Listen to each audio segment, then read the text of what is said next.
There's two key issues that you're hitting on, which I think are worth teasing out a bit more, because I think so many people blow right by them, and that is the framing and legibility. You hinted at the framing earlier, but it's absolutely critical that we understand most of the framing we do happens before we even become conscious of the fact that we are framing.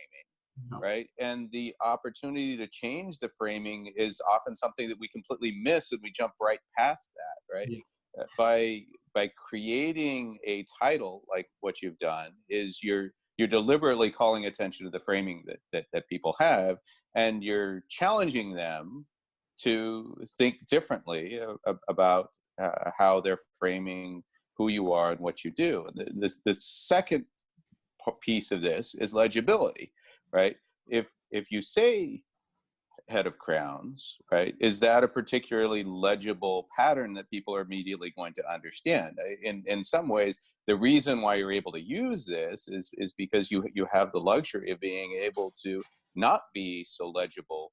And in fact, all creative, in fact, if you look really at where all the new value is being created in the economy these days, it's coming out of illegible spaces that people simply can't understand and aren't prepared to understand, and yet it springs forward on the scene, and people start to realize it only after they've experienced it.